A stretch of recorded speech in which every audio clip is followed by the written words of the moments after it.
Good morning दोस्तों आज हम एक जीवन के मनोवैज्ञानिक एक पहलू है, एक कंटेंट है जिसके बारे में डिस्कस करेंगे कि लोग कल्पनाओं में क्यों जीते हैं।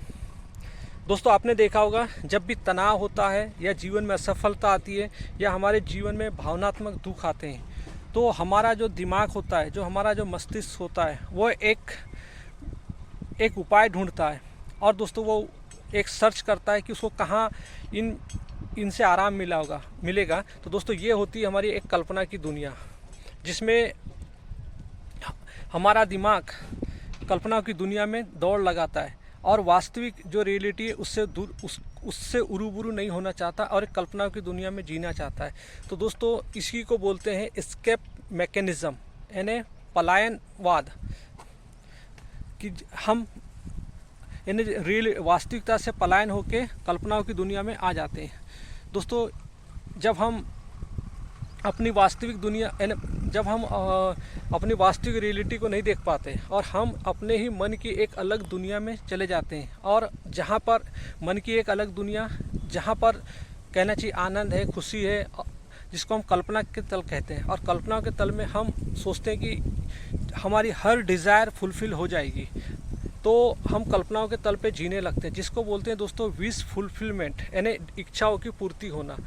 ऐसा दोस्तों हमारे मन के तल पर हमारी इच्छाओं की पूर्ति होने लगती है, परंतु हमारा जो मस्तिष्क होता है दोस्तों, यहाँ मस्तिष्क और मन दोनों डिफरेंट है। तो जब मन होता है, मन के केंद्र में हमेशा अहंकार होता है, और मस्तिष्क जो होता है एक फिजिकली बॉडी होती है। तो मस्तिष्क जो होता है, जब भी हम कल्पना करते हैं तो दोस्तों हमारा मस्तिष्क जो होता है वो रियलिटी और काल्पनिक चीज़ों में फ़र्क नहीं समझता। तो जो भी हम कल्पना करते हैं या जो हम वास्तविक में सोचते हैं, हमारा मस्तिष्क उससे केमिकल रिलीज़ करता है। तो दोस्तों यदि हम सही डायरेक्शन में सोच रहे हैं या कल्पना के क्षेत्र में सोच रहे हैं, हम जो भी सोचेंगे उसी के अकॉर्डिंग टू हमारे ब्रेन से केमिकल निकलते हैं, और वो चाहे यदि हमारे अंदर कल्पना करके यदि हम किसी चीज़ की निकल रहे, तो दोस्तों उसी से हमारे ब्रेन में फिर जो केमिकल ज़्यादा रिलीज होते हैं उसी से उसके हमारे ब्रेन में लूप्स बनने लगते हैं, और फिर आदमी उसी के लूप्स के एडिक्शन में फंसने लगता है। तो दोस्तों ये होता है हमारा कि मतलब कल्पनाओं के तल पे जीने से हमारे मन पे हमारी इच्छाएं तो पूरी होने लगती है, वो लेकिन काल्पनिक इच्छाएं होती है, और हमारा जो मन के केंद्र में जो अहंकार बैठा होता है उसी को मना के खुशी करता है। परंतु दोस्तों उसका एक फिजिकली जो प्रभाव है हमारे दिमाग पे पड़ता है, और वो दिमाग हमारा फिर उसी प्रकार से केमिकल रसायन निकलते हैं और हम एक कल्पनाओं की ज़िंदगी में जीने लगते हैं। दोस्तों न्यूरोसाइंस हमें और एक चीज़ बताता है। दोस्तों न्यूरोसाइंस हमें बताता है कि हमारे मस्तिष्क में एक डिफ़ॉल्ट मोड नेटवर्क होता है। यानी डिफ़ॉल्ट मोड नेटवर्क क्या होता है? तो जब हम खाली रहते हैं, तब जब हमारे पास कुछ काम नहीं रहता, तब हमारा जो मस्तिष्क होता है वो ऑटोमेटिक हमारी जो अतीत की यादें होती है या भविष्य की जो योजनाएं होती है या कल्पनाओं की जो दुनिया होती है, इनमें जीने लगता है। लेकिन दोस्तों इसमें ये नहीं होता कि जो कल्पना कर रहे हैं वो हमारी कल्पना सही होती है। दोस्तों वास्तविक ये है कि जो हमारा जो मस्तिष्क है वो स्वाभाविक रूप से कार्य करता है, ये मस्तिष्क वैसा डिज़ाइन है। तो दोस्तों जब हम इसी तरीके से यानी कल्पनाओं की दुनिया में ही हम ज़्यादा जीने लगते हैं और हमारे अंदर कल्पना की दुनिया बनने लगती, तो दोस्तों इसी को मनोवैज्ञानिक में बोलते हैं मेलाडेप्टिव डे ड्रीमिंग्स। यानी ये ऐसी होती है कि जब व्यक्ति को कल्पनाओं की लत लग जाती है तो वो व्यक्ति दिन भर कल्पना कहानी, किस्सा, परंपरा, मान्यता, इन सब चीज़ों में उसको लत लग जाती है। तो दोस्तों वो क्या करता है, जिस वजह से उससे जीवन में दुख मिल रहा है, यानी जिस वजह से उसके जीवन में तनाव आ रहा है, असफलता आ रही है या भावनात्मक जो दुख आ रहे हैं या अवसाद हो रहा है, तो दोस्तों उसका सॉल्यूशन वो कल्पनाओं में ढूंढता है। और वो चाहता है कि कल्पना मतलब होता है कि क्योंकि कल्पना एक कोई मनोवैज्ञानिक तथ्य नहीं है। कल्पना एक कहना चाहिए एक जो अहंकार होता है, यानी दोस्तों कल्पना कोई मनोवैज्ञानिक तथ्य नहीं होता। कल्पना मतलब होता है कि मन के केंद्र में जो अहंकार बैठा होता है वो कल्पना करके जीता है। तो जब व्यक्ति ज़्यादा कल्पनाओं में जीता है तो मनोविज्ञान में उससे कहते हैं मेलाडेप्टिव डे ड्रीम, यानी इसमें क्या होता है कि व्यक्ति मतलब ज़्यादातर समय जब भी उसको समस्या होती है तो वो कल्पनाओं में जीकर अपने समस्याओं को सुलझाने की कोशिश करता है। दोस्तों इसके कारण क्या होता है कि उसके रियल ज़िंदगी में जो वास्तविक जो अवसाद, तनाव या भावनात्मक जो दुख आते हैं वो उसको वास्तविकता तक नहीं पहुंच सकता और वो अपनी काल्पनिक दुनिया को सच मानकर जीने लगता है और इसी से उसके अंदर उसके लूप्स बन जाते हैं। तो दोस्तों ये हमने समझा मेलाडेप्टिव डे ड्रीम्स क्या होता है, जो जिसकी वजह से हमारी ज़िंदगी बर्बाद होने लगती है और हम कल्पनाओं में जीने लगते हैं। इसी से दोस्तों बच्चे लोग देखे होंगे आपने कि पढ़ाई लिखाई में वे ज़्यादा कल्पनाओं में ज़्यादा ख्वाबों ख्यालों में ज़्यादा होते हैं कि मुझे ये चीज़ मिल जाएगी, क्योंकि वो एक हमारे अंदर की एक बायोलॉजिकल सेटिंग है जिसको हम डिफ़ॉल्ट, न्यूरोसाइंस हमें बता रहा है डिफ़ॉल्ट मॉड नेटवर्क होता है जिसमें ऑटोमेटिक हमारा ब्रेन काम करने लगता है। जब हम खाली होते हैं, जब हमारे पास काम नहीं होता तो ऑटोमेटिक हमारा ब्रेन काम करने लगता है और हमें एक ऐसी काल्पनिक दुनिया में ले जाता है जहाँ पे मैंने मन की एक ऐसी दुनिया जहाँ पे हमें ऐसा लगता है कि हमें खुशी मिल रही है। और दोस्तों वो खुशी नहीं होती, वो हमारे अंदर के केमिकल डोपामिन्स होते हैं जो रिलीज होते हैं और हमें खुशी देने का एक मतलब एहसास करते हैं। और हम वास्तविक जो जिस वजह से हमारे जीवन में अवसाद आ रहा है, असफलता आ रही है, हम उससे वंचित हो जाते हैं और एक काल्पनिक दुनिया को सच मानने लगते हैं। तो दोस्तों ये हमारे जीवन को समझना एक बहुत महत्वपूर्ण पहलू है। तो हम दूसरे कंटेंट पे बात करते हैं कि हमारी भूख नहीं होती, यानी जो हमारी कल्पनाएं होती है वो अहंकार की भूख होती है कहना चाहिए। यानी जो अहंकार होता है दोस्तों, अहंकार क्या कहता है, अहंकार क्योंकि कल्पना कोई मनोवैज्ञानिक तथ्य नहीं होता। आप मनोविज्ञान में से कहीं भी ढूंढेंगे तो आपको कहीं नहीं मिलेगा दोस्तों। लेकिन अहंकार क्या कहता है, अहंकार अपूर्ण होता है। अहंकार की डेफिनेशन ही होती है क्योंकि वो उस इनकम्प्लीटनेस में ही पैदा होता है, अपूर्णता ही उसका मतलब कहना चाहिए परिभाषा से अपूर्ण होता है वो।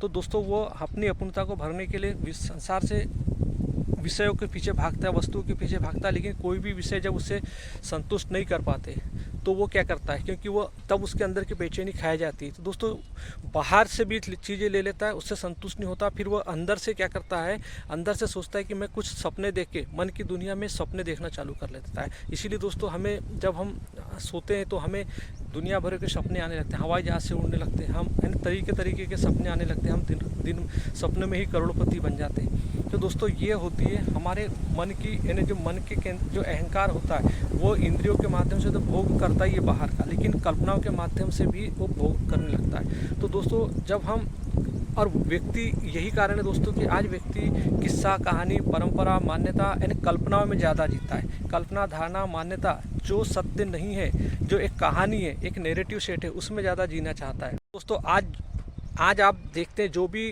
धार्मिक अनुष्ठान, कर्मकांड होते हैं जिसमें कहानी किस्सा सुनाया जाता है, दोस्तों कहानी किस्सा को हमारा अहंकार जो मन के केंद्र में होता है उसी को सच मान लेता है और उसी को सच मान के वो कर्मकांड करने लगता है, पूजा पाठ करने लगता है। और दोस्तों यही हमारे लिए जीवन में मतलब कभी हमारे दुख दर्द नहीं होते। दोस्तों आपने देखा होगा, आपने कितने हर साल हर घर में कथा, पूजन, यज्ञ सब कुछ होता है, लेकिन दोस्तों हमारे जीवन का जो भीतरी अपूर्णता है वो कभी नहीं मिटती, हमारे अंदर की बेचैनी कभी नहीं मिटती। दोस्तों कोई भी चीज़ें, कर्मकांड की सुंदरता सिर्फ क्षणिक होती है। हम सोचते हैं कि हम बहुत सारे पूजा पाठ करके मतलब सजा लेने से सोचते हैं कि हमारे अंदर सौंदर्य आ जाएगा। दोस्तों वास्तविक सौंदर्य आता है स्वयं को जानने से, स्वयं को समझने से। दोस्तों जब तक हम अपने अवसाद से, अपने अंदर उठने वाले तनाव, असफलता और जो भावनात्मक अवसाद से को वास्तविक नहीं समझेंगे कि कहाँ से आ रहा है दोस्तों, तब तक हम अपने जीवन में सुखी नहीं रह सकते। हमारा जीवन अवसाद से भरा रहेगा और हमारी वास्तविक जो बीमारियां हैं इसी से जन्म लेते रहेगी। क्योंकि दोस्तों वास्तविकता, हमारा जो मस्तिष्क होता है वो रियलिटी और इमेजिनेशन में फ़र्क नहीं समझता। तो दोस्तों हमारे वास्तविक सौंदर्य आती है हमारे चेतना को जानने से, समझने से। दोस्तों शरीर की कोई भी इंद्रिया अपना ज्ञान नहीं बताती जब तक आपके अंदर आपके चेतना का ज्ञान न हो।